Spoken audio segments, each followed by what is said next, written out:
Warning: the following video contains explicit language, which may be offensive to some viewers or inappropriate for children. The content within this video is intended for mature audiences only. Are you ready?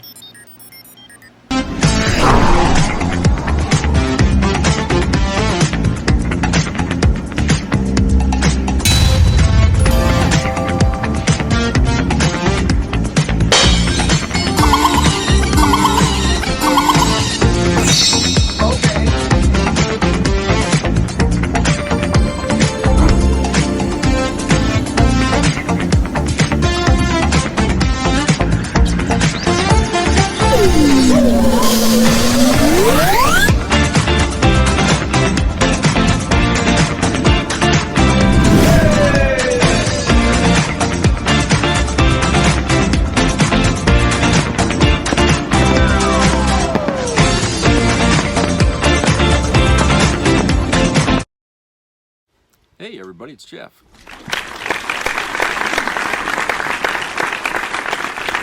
Having a good day, good Tuesday. Kind of cold here today. We got a little bit of snow last night, but you know it was only about an inch or so, but not much. But it's supposed to be partly sunny for the next 3 days, I guess. After so that'll be nice. I want to point out we got a couple of videos here that I want to go over with you guys. And this first one is from iHip video, and they talk about these two women will talk about the lack of empathy out there for this CEO that was killed, and they're going to kind of delve into maybe the reasons for that. So it probably won't be much of a shock to a lot, but they do bring up some interesting points here. So let's go to the video.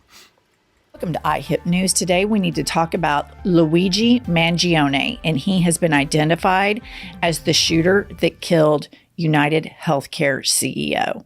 And what I want to talk about is the reaction to all of this and how desensitized we all are about a couple of things. Number one, the killing was cold-blooded, execution style, and there seems to be people that are desensitized to this. But also, can we also look into that perhaps the American public is also very desensitized to the healthcare industry and the way they exploit the masses to pocket billions and billions of dollars of profit. And this is going to be a tricky thing to navigate through because on the one hand, the killing of the CEO is wrong. We cannot live in a society where people can get gunned down in the streets. Full stop. That just cannot happen.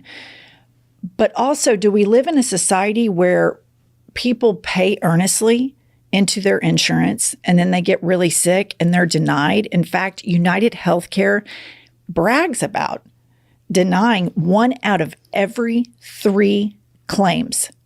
Wow, I had no idea it was that high. No, it is. I think we're desensitized to killing by guns for 2 reasons. Number one, kids are killed in school throughout the course of the year in rates never seen in any other country. And we have this keyboard courage that people are able to say things on the internet that they would not say in real life. But what I found interesting is this is a crime. This is a very serious crime. It's murder. Like you said, it was execution style. What bothers me so much, and of course, Ted Cruz, the most unfuckable man in America, was the first one out that said, oh, well, he's a leftist. This is what you get on the left. And I was just like, really? Murder is an apolitical issue. The issue of healthcare can be political, but it shouldn't be. It should be human care. But I just thought, people are exploiting the murder of someone who was in the healthcare industry. To blame it on the left, I'm like, I'm sure Donald Trump's concept of a plan is going to fix all this. But I just feel like until we do something about gun violence, until we do some regulation about healthcare, the American people are going to continue to still be so angry. Well, I think I want to go back to the very first thing that you said when I told you that 1 in 3 claims were denied. You said, oh, wow, I have no idea. And we're two white privileged women Right. who have always had access to health care, and it's never been an issue in our lives. But for millions of Americans, the denial of claims is something that has to be addressed. So we have active violence, which is the shooter getting shot.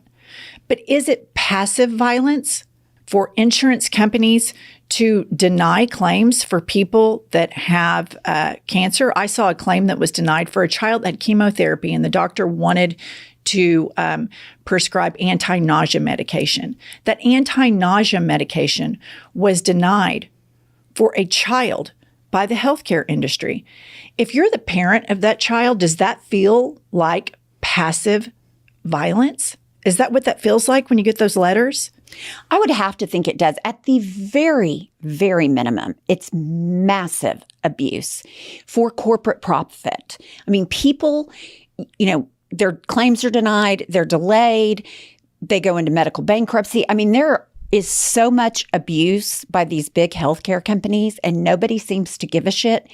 Not that murder is the way to highlight it by any stretch of the imagination, but it does put into the zeitgeist how unhappy and how miserable the healthcare system in the United States is. I think about it like this. You see what happened.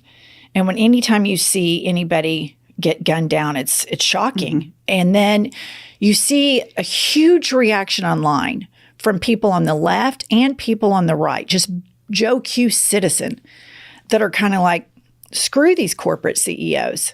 They exploit us. And the Luigi Mangione said in his manifesto that was found on him, he referred to them as parasites.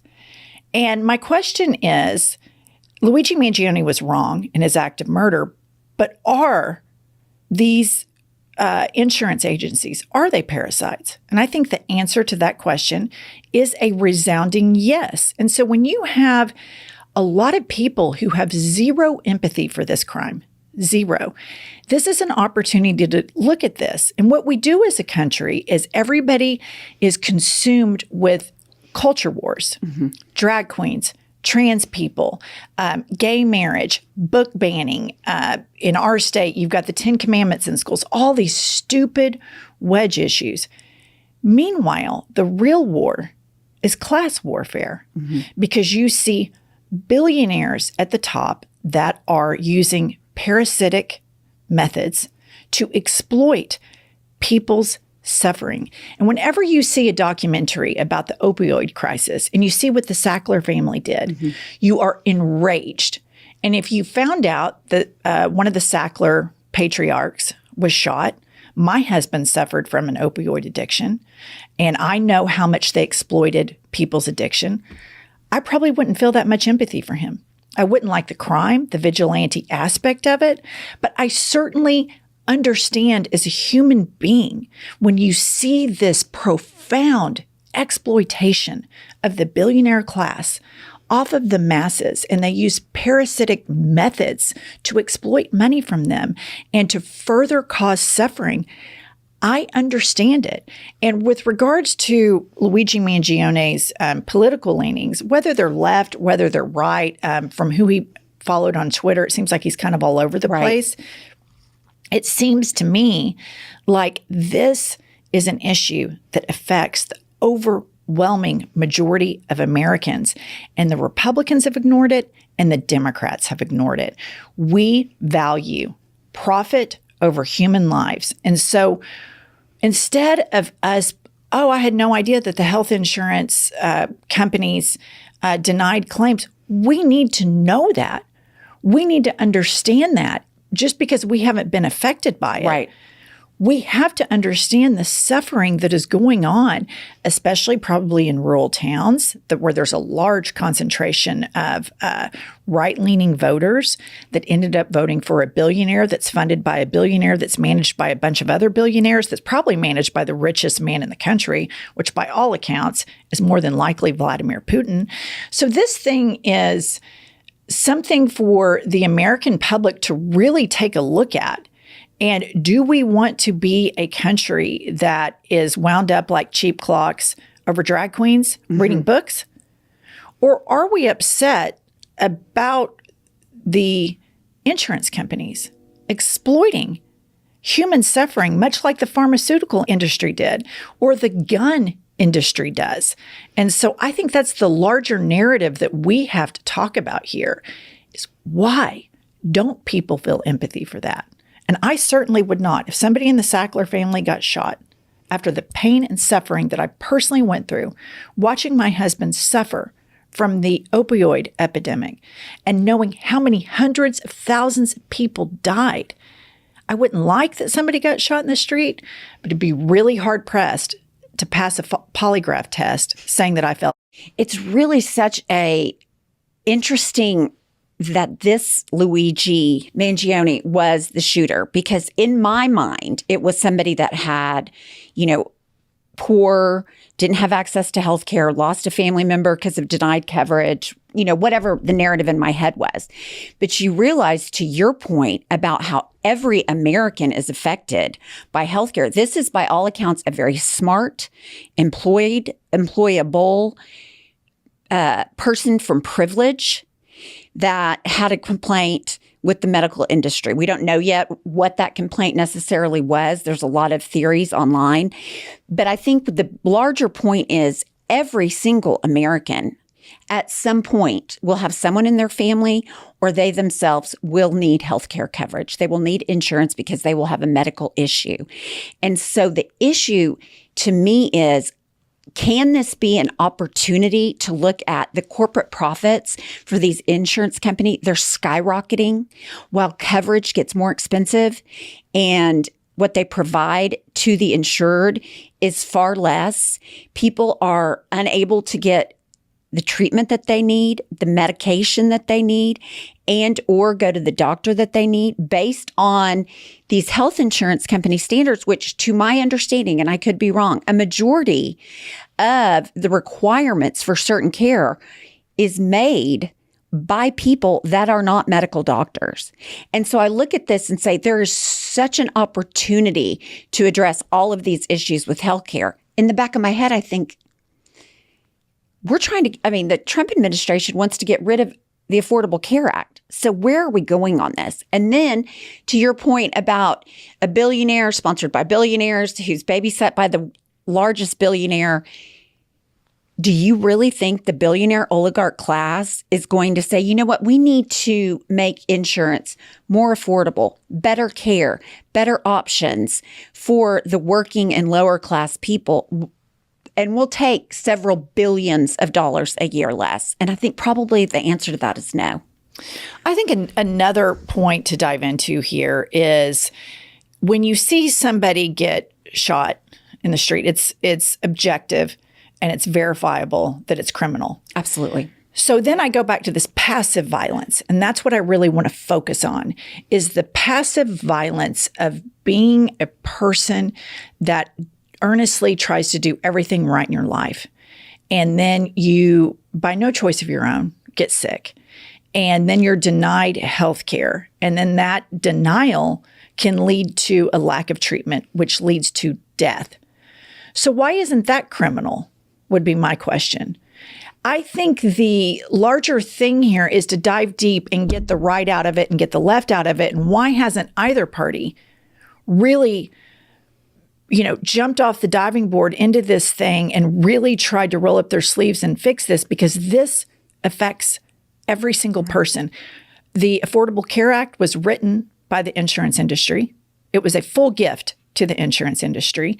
And we all pay so much money for health insurance. And at every turn, you see large corporations that are funded by these huge lobbies that have politicians from both the right and the left in their pockets.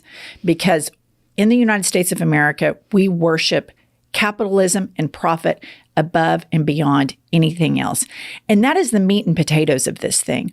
Why is it that millions of Americans feel no empathy for this? That is a huge opportunity to have a big discussion about the millions of Americans that felt that the insurance company had no empathy for their suffering. Zero. Just like I felt like when my husband was suffering from an opioid addiction, that the pharmaceutical companies, that the government didn't care. I felt like they didn't care. And then you find out later they knew how addictive it was, and you knew they did it on purpose, and they profited and profited and profited. It made me sick, and it felt like passive violence to me. So my big narrative in this is you have active violence and then passive violence from capitalism.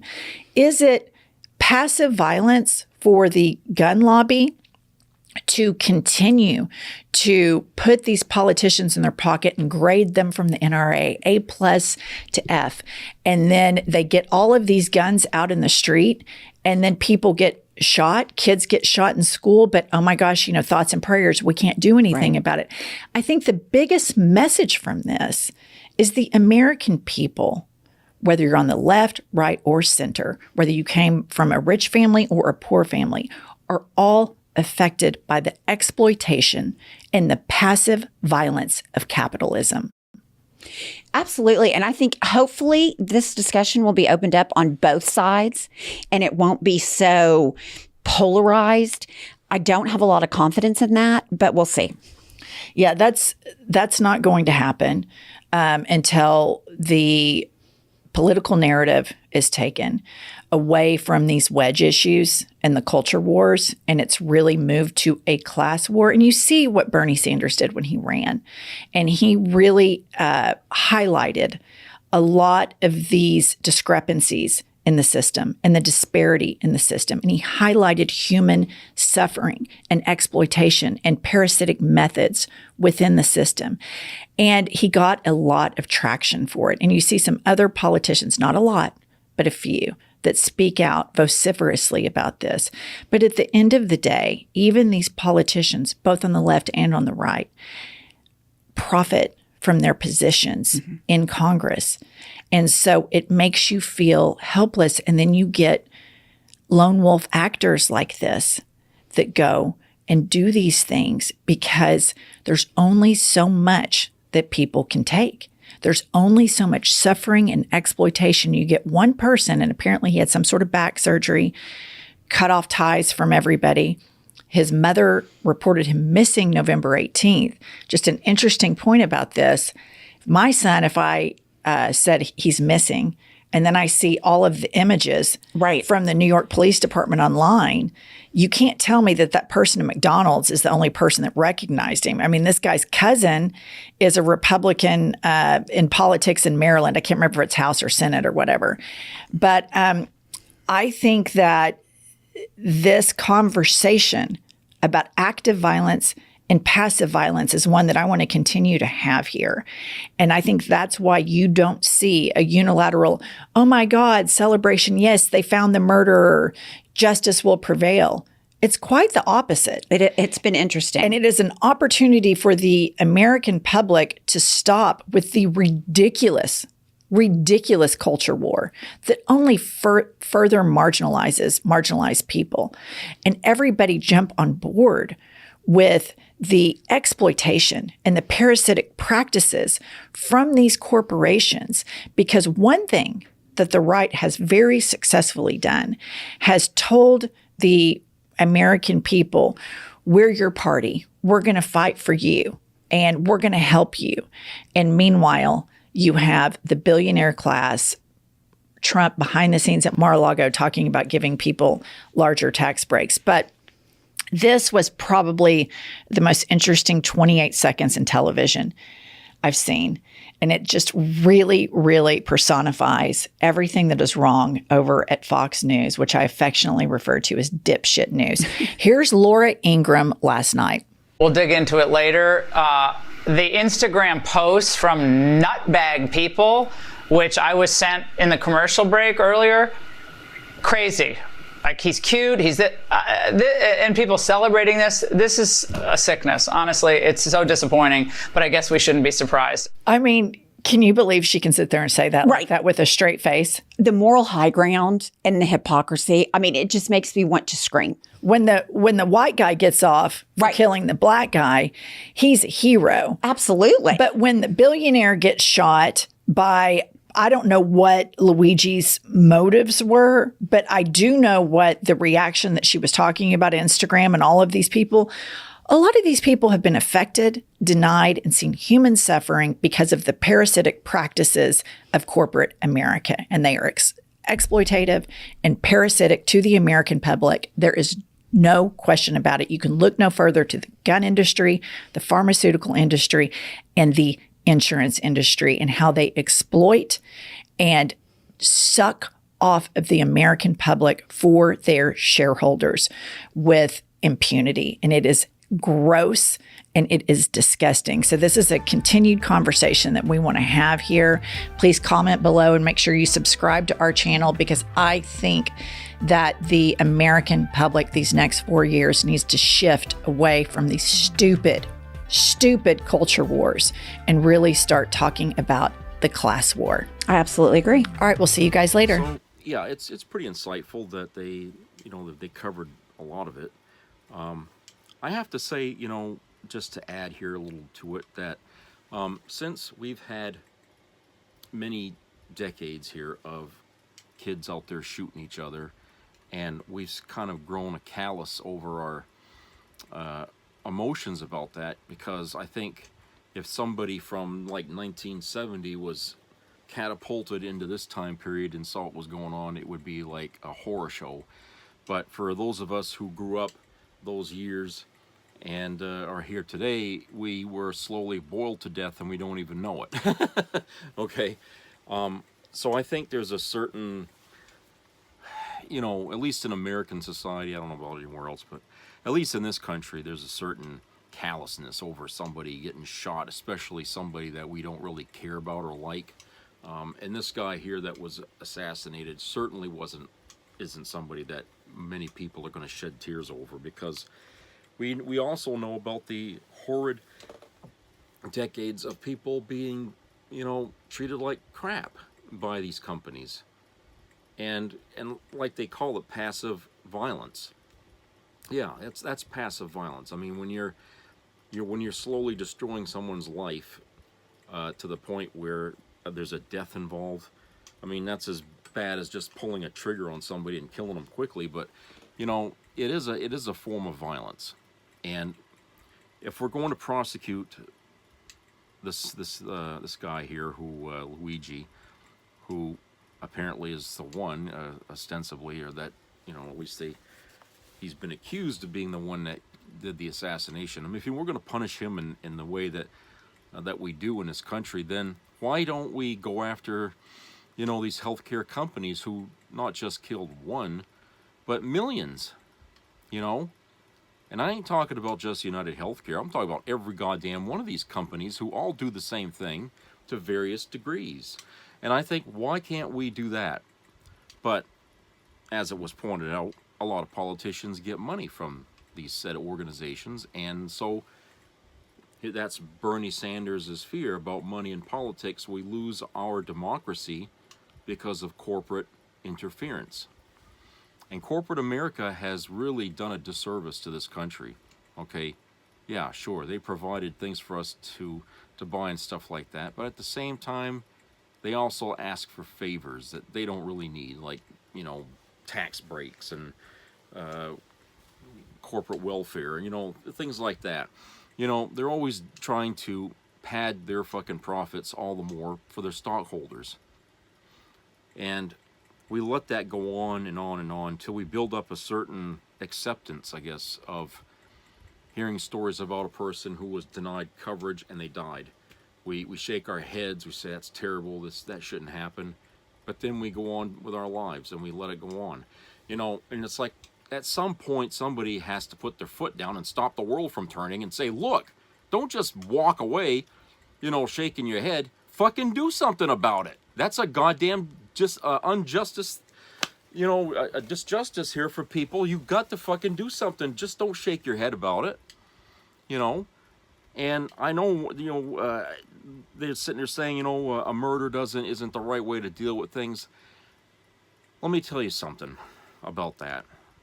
There's a lot of laws in this country that only came to be because somebody was murdered or an injustice was done on them, and they took that person's issue and they went all the way to the fucking Capitol Hill there with it and made it into a fucking law.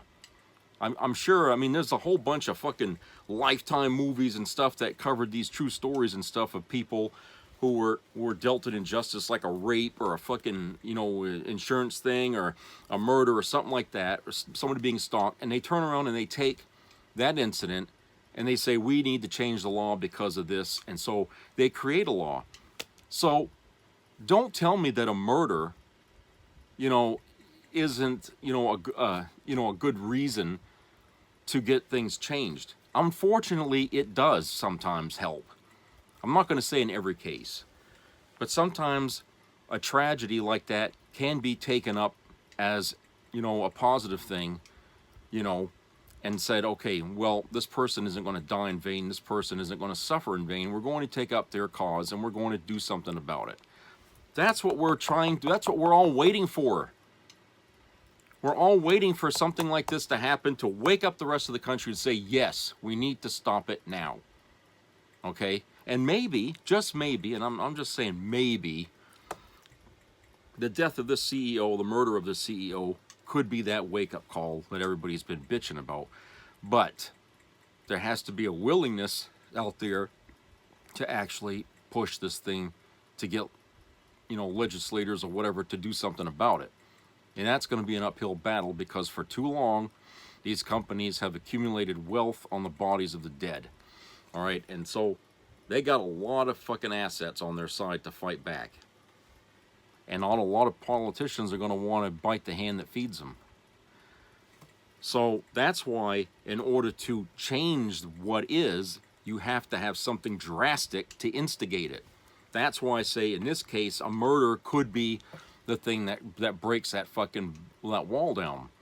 You know, maybe not just one CEO, could be others, you know, that end up getting targeted and shot or something like that. And then it would have to be addressed. I mean, look, Sandy Hook comes out, they had, I mean, that incident happens, a lot of kids dead. Got the whole country in an uproar over that, okay? Granted, it didn't change much of anything in this country, okay? But the government officials were talking about it. They addressed it. They tried to do something to pass a bill or whatever, even though it got shot down.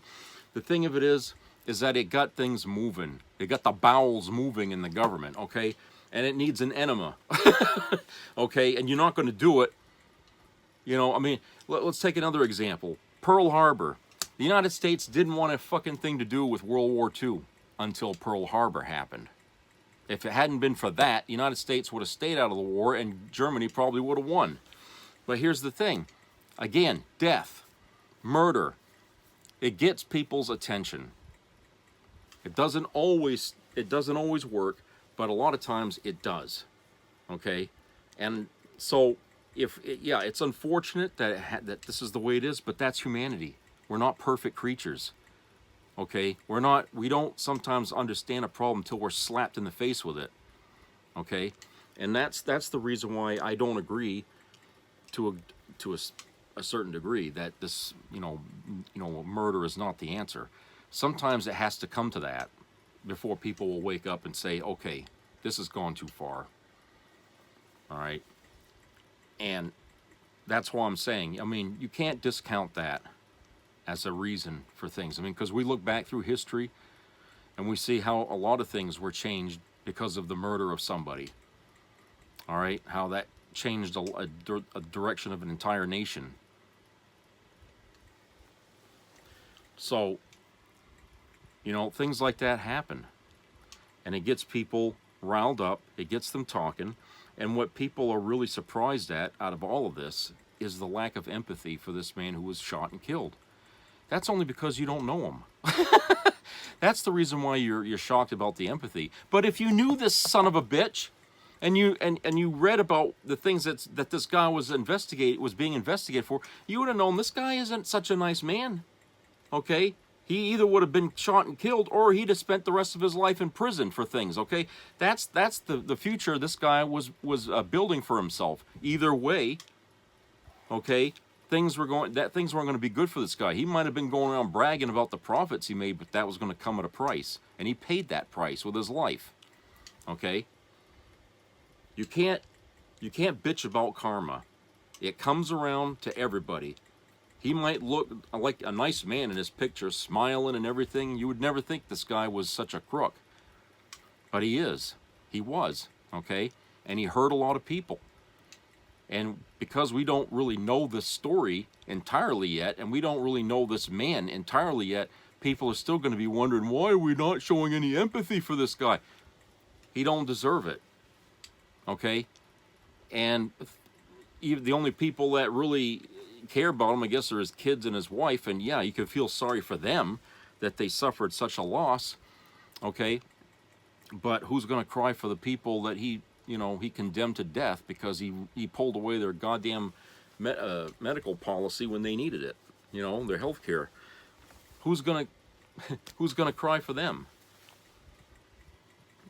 You never see anybody cry about those people. We never even hear about things like that happening unless it's somebody like a celebrity, or something like that runs up against our healthcare system and gets fucked in the ass with it, okay? But other than that, the average person, which this goes on every day in this country, we never hear those stories. We never hear those stories. So we have the luxury of sitting back and shaking our head at a CEO being murdered and say, where's the empathy? Why is everybody clapping and applauding? It's because most of them people clapping and applauding were probably victimized by the system already. And and think about that, because that would boggle your mind, considering how many people are not complaining about this, and they're like this about it. If you're shocked by how many people then you should be shocked at the number of people who've been screwed over by a healthcare system, because it's just as legion as that.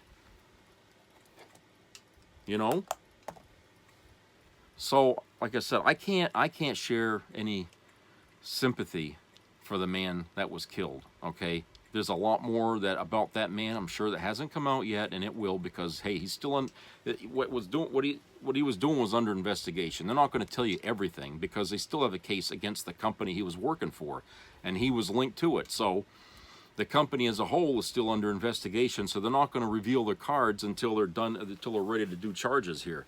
But I can tell you right now, this guy was really underhanded, and he got a lot of people killed, and he did it with a smile on his face and told people we're making billions of fucking dollars in profit, and that's all good for the stockholders, okay?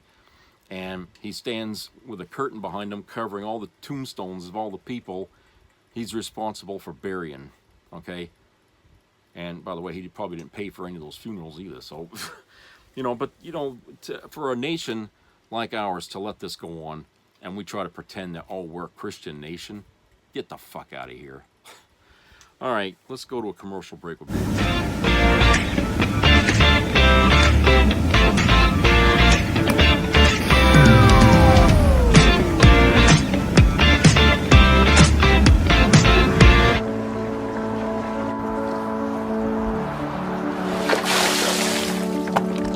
This is me. This is me.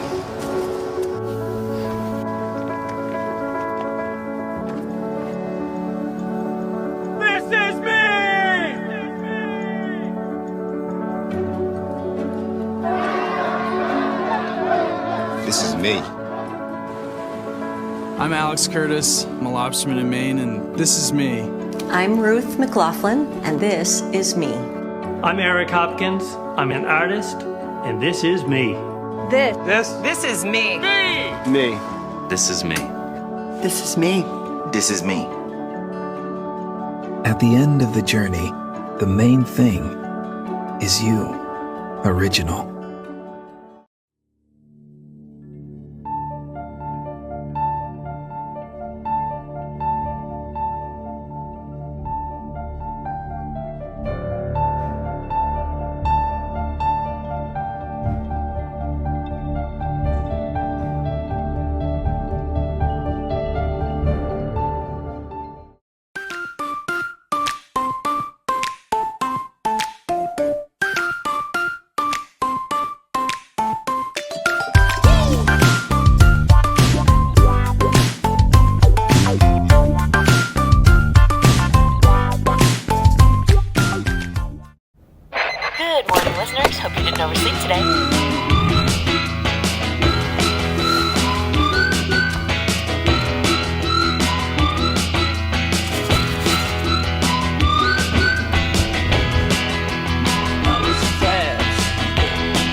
part of the entertainment value of a lifetime.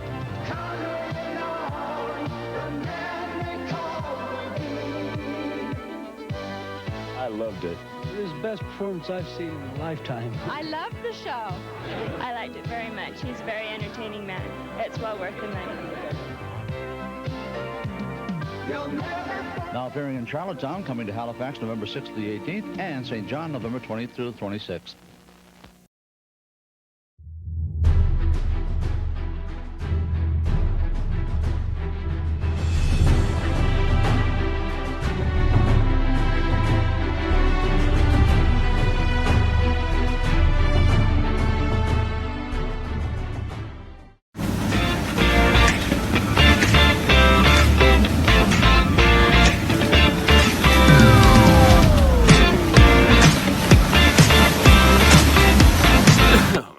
Welcome back.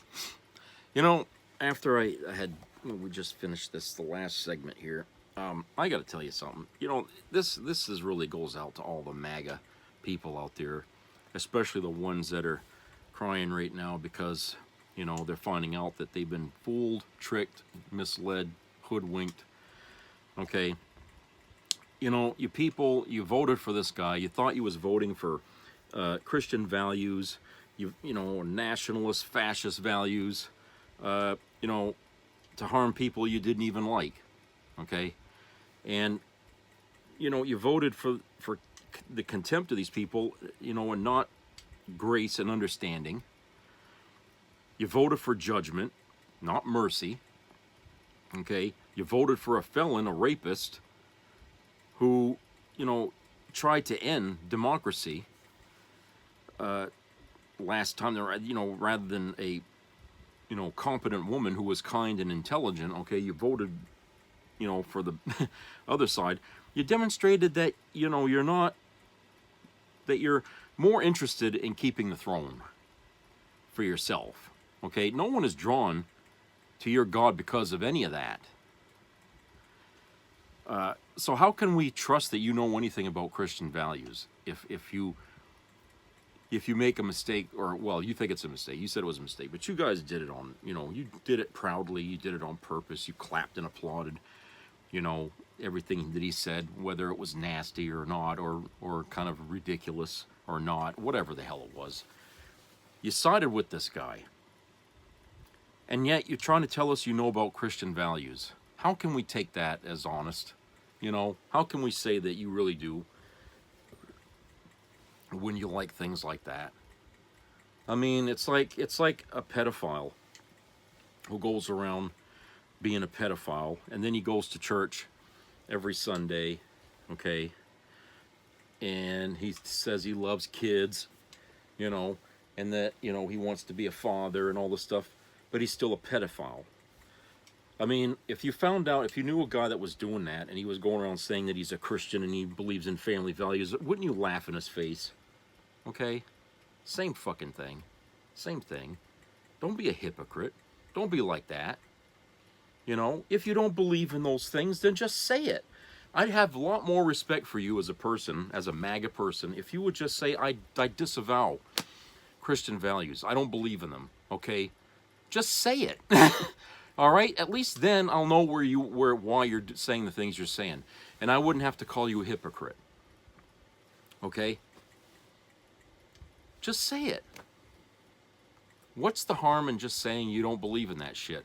And if you don't believe in it, then don't force yourself to go to church, because I know you don't want to be there. If you really don't believe in Christian values, then going to church is like eating at the worst restaurant that you know there is. Okay, you're just forcing yourself to chug down food you don't like. Okay, stop going. Nobody's gonna reach out from the church and come and choke you and drag your ass back there. Nobody's gonna do that. You're an adult. You can make your own fucking choices. If you don't want to be there, then don't be there. Okay? But please, stop the fucking hypocrisy. Stop telling people you voted for a fucking devil because you believed in family values, because that son of a bitch sure as hell don't. Okay? And he proves it every day he opens his yap. And if you look at his background, you know he don't believe in Christian values. Okay? He simply doesn't. I mean, if somebody gave him a hammer and nail, he'd just happily put the nail right through Jesus' hand on the cross, as anybody else. Okay? That's the kind of guy he is. And like I said, you know, like, to be honest, I mean, at least that way you're not being sinful in that regard by lying to yourself. Because, you know, that can be hurtful too. Because when you keep lying about who you think you are, you trap yourself in that lie. And that's why a lot of these relationships you're hearing about breaking up, that's why that's happening. Because people have been living false lives, telling people I'm this, I'm that, and that. And then they come out and say, hey, guess what? I voted for Trump. And it's like, huh? Who the fuck are you? You know, and I don't want nothing to do with you. That's why these things are happening, is because a lot of people in America go around living a life telling people they're this and they're that, and they're not. So stop lying. Stop fucking lying. Be honest. For Christ's sake, be honest. We know you're out there.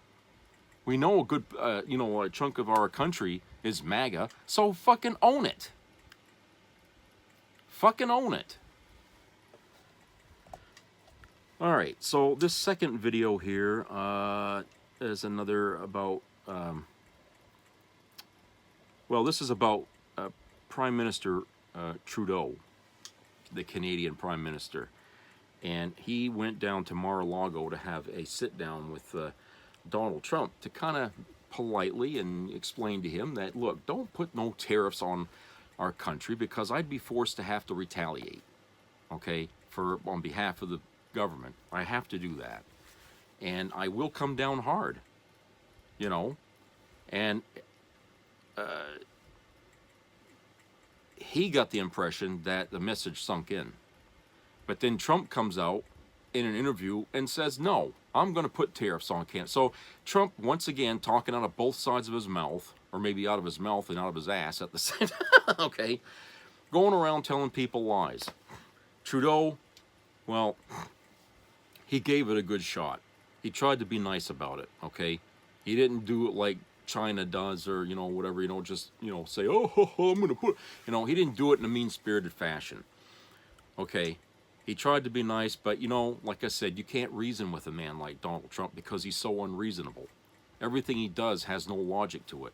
He doesn't even believe himself that these tariffs are going to hurt this country. He can't guarantee that they won't, but he doesn't believe that they will.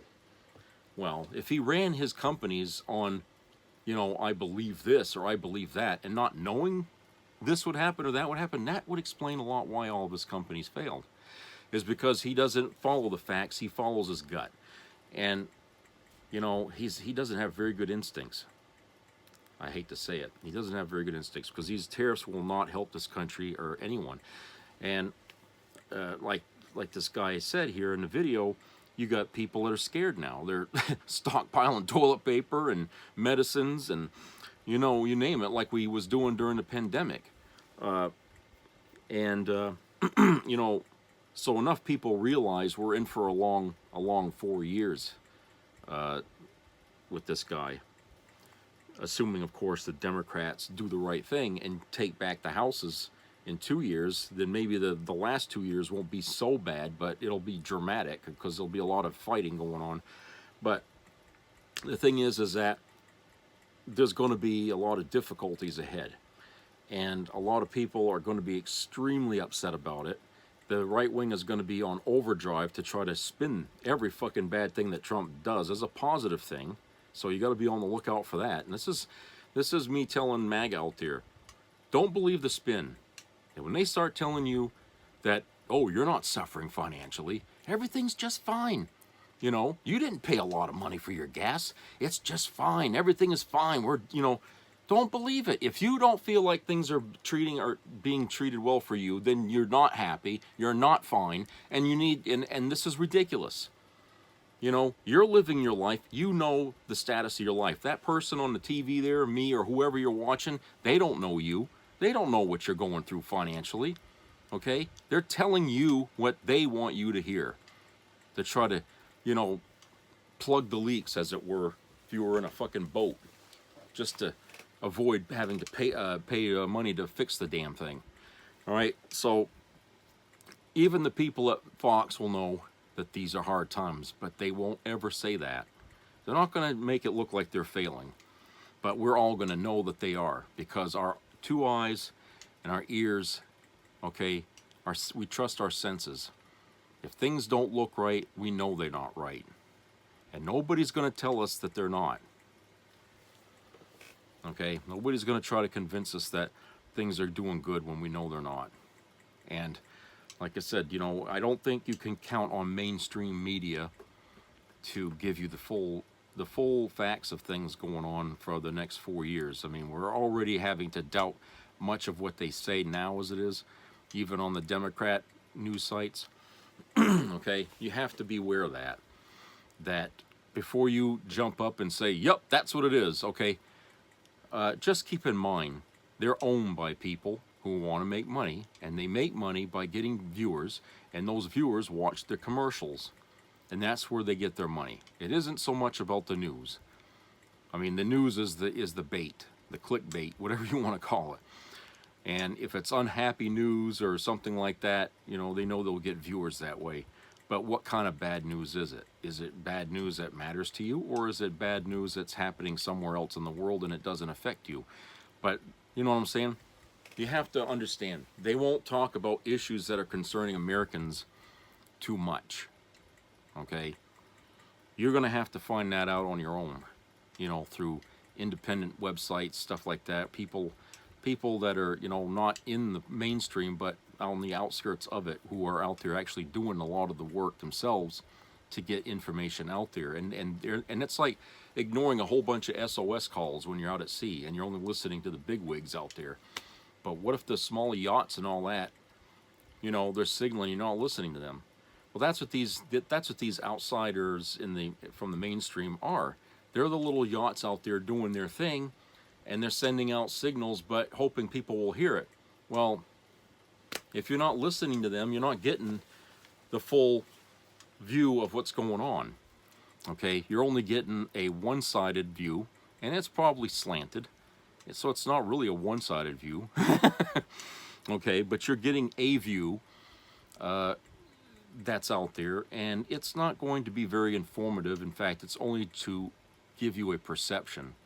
It's only to generate an opinion to something. Okay, so let's go to that video here, and we'll be right back. There are consequences to your actions, Donald. And this is why the Prime Minister of Canada, Justin Trudeau, just announced that he will indeed powerfully and strongly enact retaliatory tariffs against the United States of America if Donald Trump imposes the 25% tariffs against Canada. Now, Prime Minister Trudeau went to Mar-a-Lago and said, look, we'll try this the nice way first, Donald. I'll take a trip out to Mar-a-Lago. Let me educate you what tariffs are.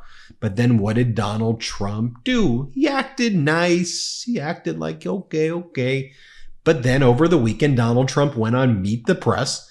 And what did he say on Meet the Press? Well, I'm not going to show any Donald Trump video or audio on the Midas Touch YouTube channel and on our podcast, but let me tell you what he said.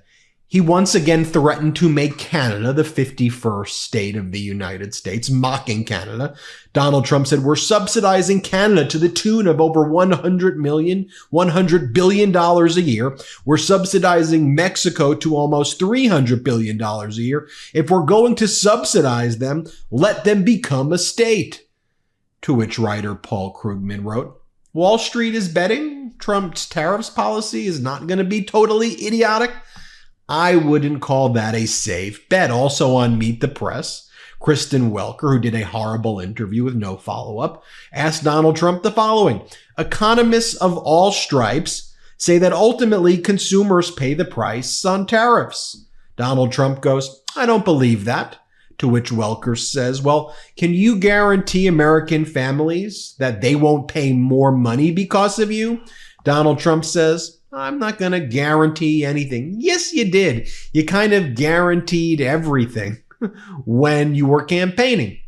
So now, Justin Trudeau, Prime Minister of Canada, after visiting Trump at Mar-a-Lago to try to educate Donald Trump, he's escalating. Let's talk about what is happening. This is from the Wall Street Journal. It says Canadian Prime Minister Justin Trudeau said Ottawa would retaliate with its own set of tariffs should President-elect Donald Trump follow through on his pledge to slap a 25% levy on imports from Canada. Quote, "We will, of course, as we did 8 years ago, respond to unfair tariffs in a number of ways. And we're still looking at the right ways to respond," Trudeau said at a Monday event organized by the local Chamber of Conference in Halifax, Nova Scotia. The Canadian leader said there were signs that Americans are beginning to wake up to the reality that tariffs on everything from Canada would make life a lot more expensive for Americans. Late last month, Trump said he would impose the 25% tariffs. Trudeau then went to Mar-a-Lago. Donald Trump then went on Meet the Press and talked about making Canada the 51st state. This article from the Wall Street Journal also talks about what went down in 2018 when the Trump administration imposed tariffs on important steel and aluminum, including imports from Canada. The Trudeau government retaliated at the time with targeted levies on certain U.S.-made goods to pressure members of Congress from key U.S. states. Some of the products included bourbon from Kentucky, motorcycles produced at Harley-Davidson factories in Wisconsin, and ketchup in Pennsylvania. Those tariffs dropped in 2019 after a deal with the Trump White House were politically impactful to Donald Trump's party and colleagues. We were able to punch back in a way that was actually felt by Americans, Trudeau said. By the way, this Wall Street Journal article points out the U.S. and Canada have one of the world's largest trading relationships with annual two-way trade of nearly $1 trillion. According to the latest data from the U.S. Trade Representative, nearly 3/4 of all Canadian exports are U.S. bound, and economists warn that a 25% tariff would almost likely trigger a recession in both countries. Forecasting firm Oxford Economics calculates that a 25% tariff coupled with retaliatory levies from Ottawa would cause a recession in Canada. Based on its modeling, Oxford Economic estimates that non-energy exports would decline to 2.9% between early 2025 and 2026, and that business investment would drop 7% during the same time period. As Amir Salmanovic says, one simple question, maybe to Donald Trump, you should have asked Kristen Welker. Can you explain what a tariff is, Mr. Trump? No one's ever asked him that, not once. Yet another opportunity wasted by Welker. This whole economists say it's bad is pointless. He should explain how tariffs work here. Here's a funny account on Blue Sky called God. They really never bothered to Google what tariff means, he says. And then here's a cartoon of Santa. Dear Santa, 25% tariff on toy imports from the North Pole. Donald J. Trump. Just let's put some tariffs on Santa right there. By the way, this is Justin Trudeau from 2018 announcing the retaliatory tariffs imposed on the United States then. Here, play. It would be with regret, but it would be with absolute certainty and firmness that we move forward with retaliatory measures on July 1st, applying equivalent tariffs to the ones that the Americans have unjustly applied to us.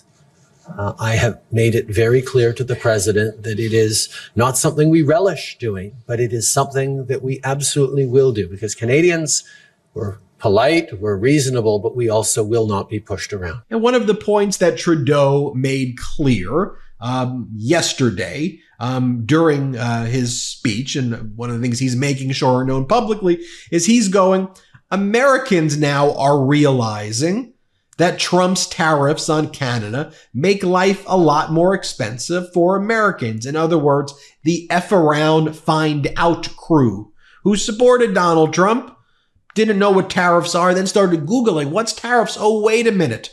You're going to make my cost of living go up, up, up. All the prices you said you were going to decrease, which President Biden was decreasing, you're going to make it more expensive, right? By the way, Donald Trump was asked by Kristen Welker about that as well. Can you guarantee the American people? You heard what he said. No, I can't guarantee them. Prices will probably go up. Really?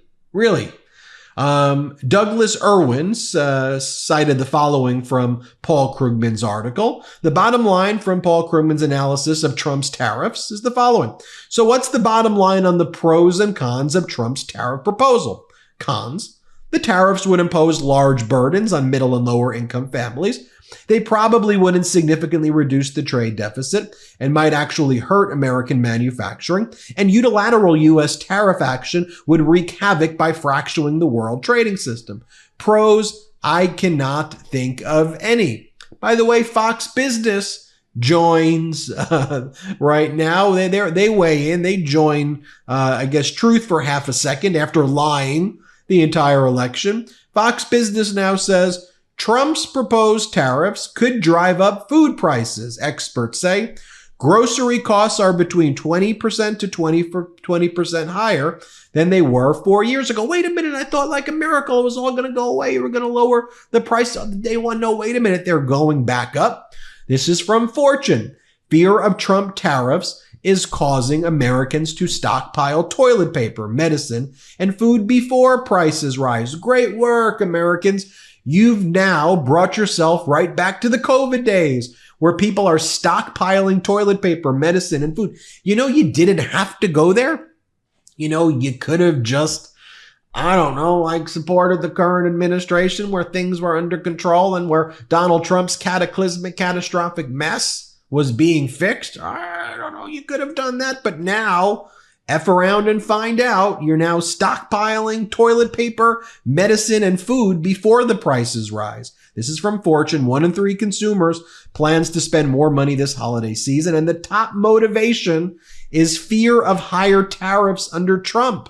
According to a survey by creditcards.com, nearly a third also expect to take on more debt to make their purchases. Americans are bracing for higher prices when Trump returns to the White House, as he's pledged to impose sweeping tariffs. Now, how am I supposed to explain this when my baby girl and my little daughter grows up? How am I supposed to explain this to him?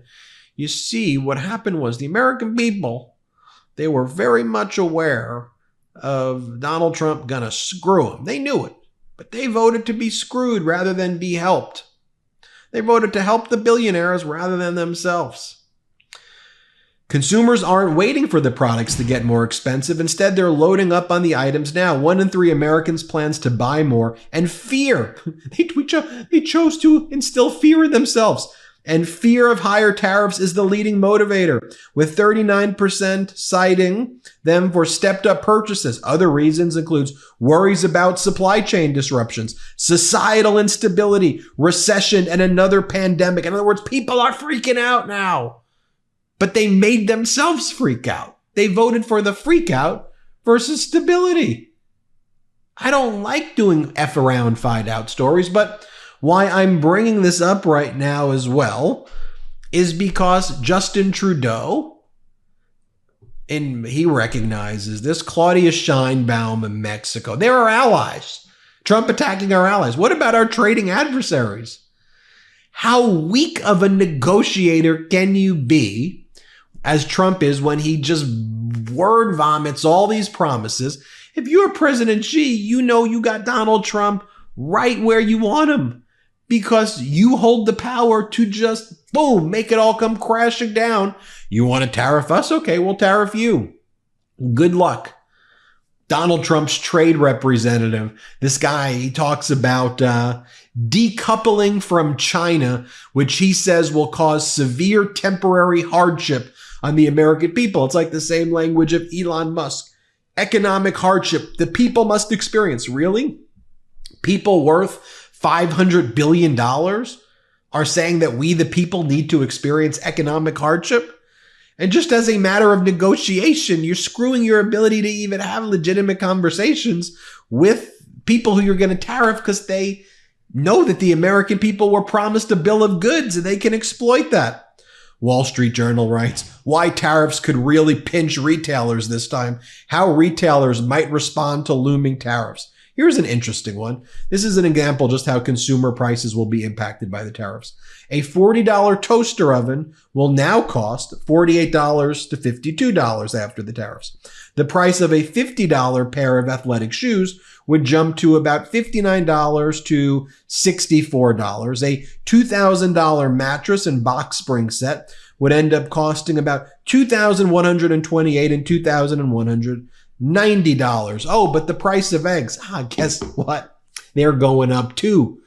Donald Trump is appointing people who don't believe in infectious disease to run HHS. So you know how H5N1 right now, the avian flu, is out there and how it's been detected in raw milk? Well, HHS wants to bring in raw milk, advocates for raw milk, pro-raw milkers. The pro-raw milkers, they want to run the HHS milk policy while you have an H5N1. And now Americans are citing their fear of another pandemic as a reason that they're stocking up on like toilet paper again. Like I'm in the Twilight Zone here. So what do we do? Why am I telling you this? We got to call it out. We have to let people know. We have to be specific in our facts. And you can tell already Prime Minister Trudeau sees Trump as weak. All of our Canadian viewers were telling me, a lot of them, were saying, look, Ben, that was the right move for Trudeau to go to Mar-a-Lago. Start there, escalate pressure, make the Conservative Party, led by Pierre Poilievre, the Doug Fords, that crew that was sucking up to MAGA, make them look like the whiners and complainers and MAGA kiss asses that they are. Show you're the reasonable one. Call out the conservative MAGAs in Canada. Escalate responsibly. And y'all are right. Y'all are right. Anyway, thanks for watching. Hit subscribe. Let's get to 4 million subscribers together. Yeah, so, you know, my apologies, deepest apologies to the Canadians up there whom I like. My family originates from Canada, okay? And I certainly didn't want to see Trump president again, and I know millions of other Americans didn't either, but, you know, it is what it is.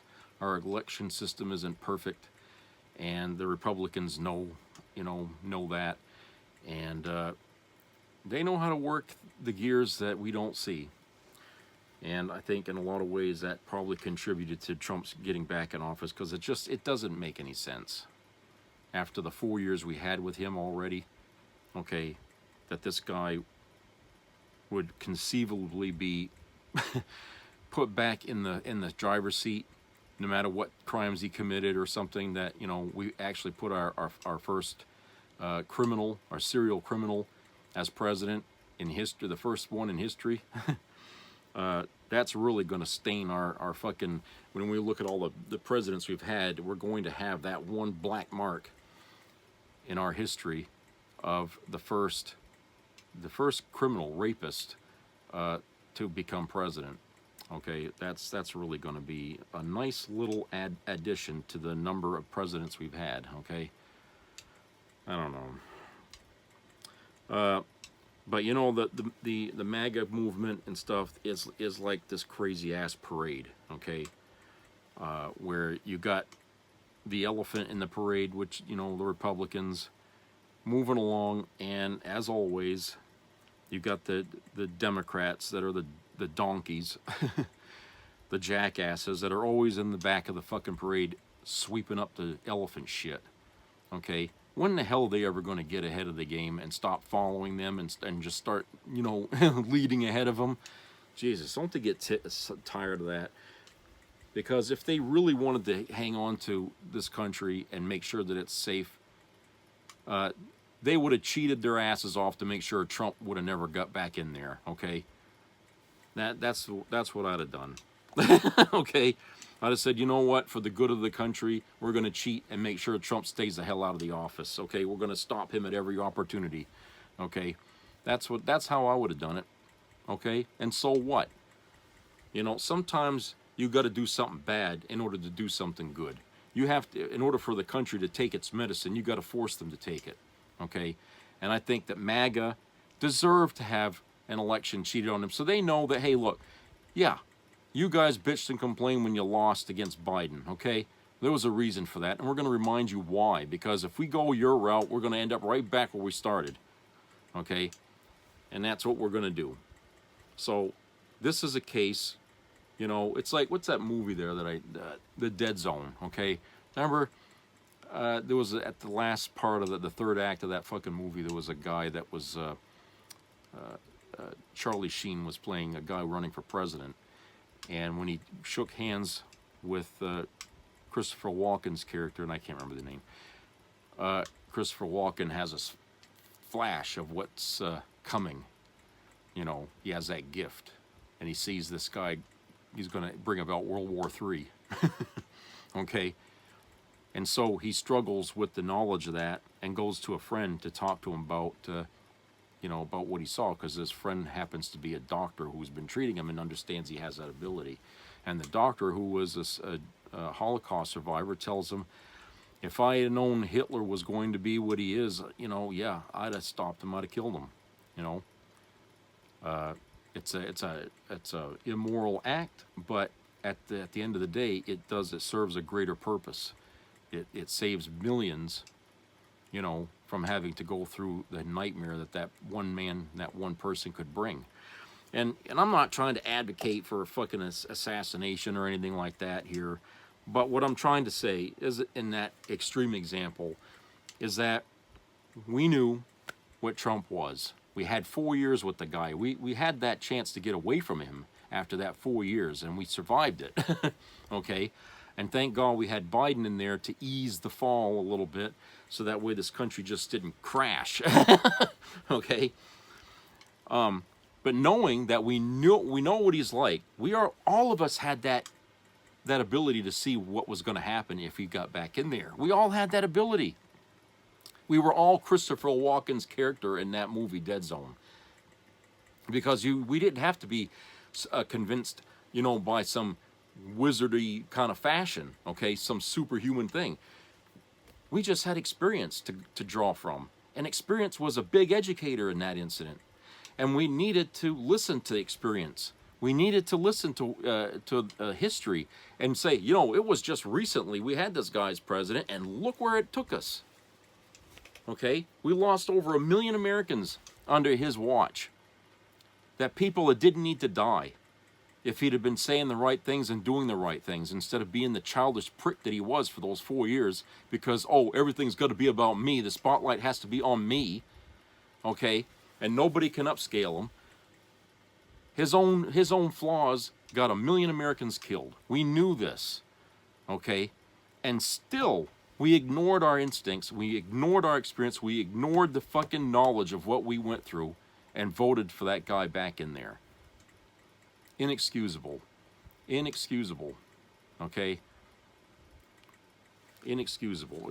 And like I said, we could prevent all that's going to come if we'd have just listened to ourselves and fucking learned something from the past. Why do you think Republicans don't want history taught in schools, for Christ's sake? Or they want to ban books, certain books in schools? Okay? Because there's things they don't want you to keep reflecting on.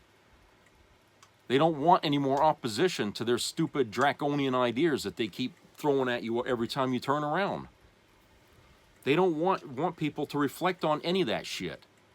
So they want to take away all those books that give you knowledge, okay, about past injustices and stuff like that. That's what they do.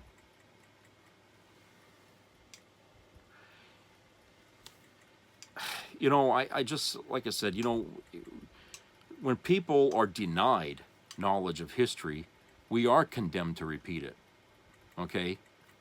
But when we have access to history, we doom ourselves to repeat it. And, you know, we just, I feel like, you know, there's a huge fucking big lesson here, which is equal to the historic level of what we just did in this last election here. It's going to be one that's going to be discussed for many generations to come. Okay, you know, this 2024 election. It's going to be remembered because there's nothing good that's going to come out of it. It's going to be an infamous time, an infamous president, okay, who changed the country for the worst. Okay, and I don't see that anyone's going to really want to think fondly of these years, as we don't think fondly of the years he was president the first time. He's not going to be a president that's ever going to be liked. Okay, I don't care what MAGA says. They can't live forever and continue to change people's minds about what's happened here, you know, and everything. Okay, they'll die off. The future generations will study this period, and they'll understand how stupid we were to vote for him again. Okay, they'll understand, and so he'll go down in infamy. And you know, his presidency will constantly be stained by the events that are coming. And I'm hoping that Democrats will put aside for this one guy, okay, for this president. I hope Democrats will put aside the high ground just for this fucking guy and say, we're going to put aside all ethical things that we wouldn't do if it was a normal president, okay? We're going to put all that shit aside for this one guy because he's not going to play above board. He's made that very well known. He's going to do everything he can underhanded. And for us taking the high ground would be stupid because we can't fight somebody way up high when they're way down in the gutter. The only way you can fight somebody like that who isn't willing to come to your level is you got to go to their level. You got to go to their level and kick their ass. Okay? That's what you have to do. Because if you don't, they'll just constantly chip away at the ground you're standing on that's so high until you fall down. And Democrats are going to have to put aside rules. They're going to have to put aside ethics because they can't depend on the Supreme Court to back up what they do if they're going to take that high ground. The Supreme Court just will not fucking support the high ground, which is what the Constitution's built on. They're not going to support it. So we don't have that on our side anymore. So this is really open season. It really is. Democrats can do what they want now because, hey, you've got no backing from the laws that you cherish so much because those laws really don't exist now with Trump. Trump's making things up as he goes. So should you. So should you. Fight them every fucking way you can. You know, do whatever has to be done. But, you know, this is crunch time. This is really crunch time.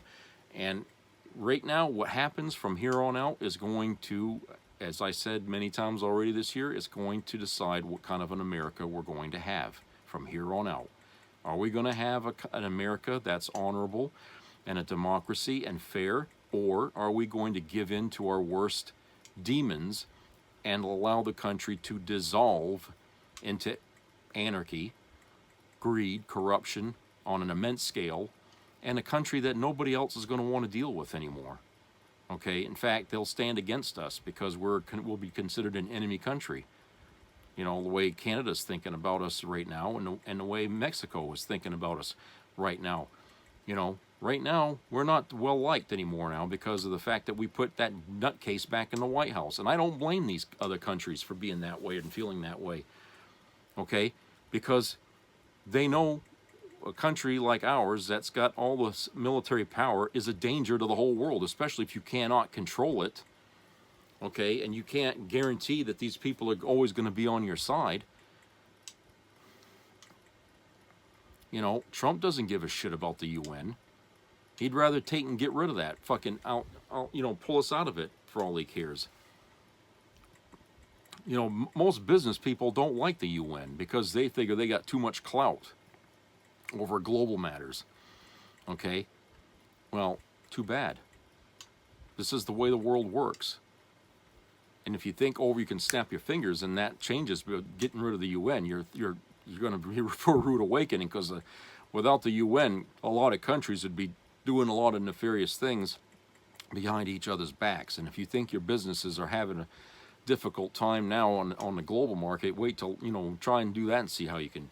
Now, nobody, everything would be fair game at that point, you know. Wars would be erupting all over the world without the UN. So, like I said, it's crazy that we're back with Trump. But sometimes people have to learn things the hard way. And I've always said that too. And I think,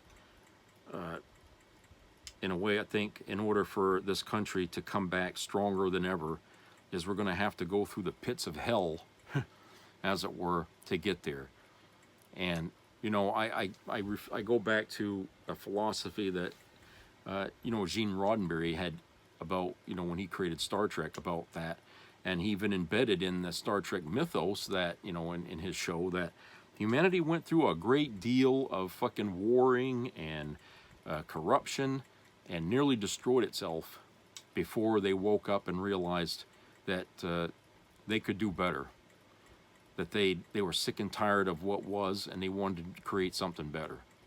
And I think, in a way, that's the way the United States is going to have to go through this living hell that Trump is going to promise us that we're going to go through. And Elon Musk has promised us that. Trump won't really say it, but we know what's going to happen. But Musk is going around telling everybody there's hell to come. You know, that's really nice, right? I felt he's sitting here contradicting Trump, and Trump doesn't even give him a tongue lashing about it. But yeah, he's going around telling people that. And like I said, I guess we'd have to go through it. That means we're all going to have to be punished, the good with the bad, in order to understand that elections have consequences. And if you don't take them serious, we're always going to be where we are right now. We're always going to be kicking ourselves in the ass and angry and bitter. And it's not a football game, okay? These elections are not football games, okay? We're talking about life-changing events for the country as a whole, okay? And nobody gets any trophy because their side wins, okay? And if you think you're going to get something that was promised you, if your side wins, okay, that's another false thing in the sky, pie in the sky thing, okay? Because not everybody does, you know? And Trump made a lot of MAGA people feel like they were important, that they were going to get some benefit from this. And as you see, they're finding out now that that's not going to happen. Of course, I could have told them that, but they wouldn't listen to me. And they certainly wouldn't listen to those of you out there who didn't vote for Trump, because we're all bad guys. You know, they see us as bad guys. They don't think that any of us have anything to offer except bullshit, okay? That's what they've been led to believe by the people that they listen to. You know, we can't make them turn off that fucking video or whatever the hell it is they're watching that feeds them this shit. All we can do is keep the door open. If you're interested in hearing the other side, we're here. But if you're not interested, don't waste your time. If you've already decided who you're going to vote for, don't waste your time. And apparently not a lot of them did. Okay? And now, saying, well, I should have listened, because maybe they would have told me about tariffs and what that is. Okay? Instead of finding out after the election what a tariff was, and now they're all kicking themselves in the crotch because they should have heard, or, you know, somebody should have educated them. Well, it's like, you know, you guys are adults now. I mean, come on. You can't use stupidity about things like that as a means not to know things. You know, and especially in this day and age where you got the internet. Christ, anything you need to know, you can look it up online. Anything. You want to know how to fix something? Look it up online. You know, you'll even got a goddamn person who made a video to give you a step-by-step on how to do things. There's no reason to be stupid. Jesus, unless you just willingly want to be. So, MAGA, you don't have a reason to say you didn't know. Of course you could have known. If you heard a word and you didn't really understand the depth of what that means, what a tariff is, okay, then you should have went to Google and looked it up. Instead of waiting until after the election to do it, you should have done it before. Okay? And then, ask yourself, well, how does he see that this is a positive thing? You know, if you'd have followed your thinking and your reasoning, if you had any reasoning skills, any critical thinking skills, it would have led you to the truth. Okay? That's how the rest of us got there. But you didn't follow us. Instead, you thought we were trying to pull you down a dark path where it was, you know, everything. You know, you guys believe all these conspiracy theories about Democrats and all this shit that they do, okay? You guys don't know anything. You don't. With all the stuff you believe about Democrats and stuff like that is a lot of horse shit. Okay? You know, Jesus. I'm not saying Democrats are perfect, by no means. Okay? But if there's one fucking side of the political aisle that you can be thankful that they stand, you know, with you on, it's them. Because they do stand up for labor and they do try to do things to help people. Okay? But they're certainly not going to go help people that are well off and don't need it, like the Republicans do. Jesus, how rich can rich get anyway with these people? Oh, okay. You know, I could spend all night here bitching about that, but I ain't going to do it. So anyway, that's it for today, and I hope everyone has a great rest of the week. So subscribe, comment, share. Keep your ears open for health-related issues. And please be careful out there while you're shopping. And I'll talk to you guys later. So take care, everybody. Bye-bye.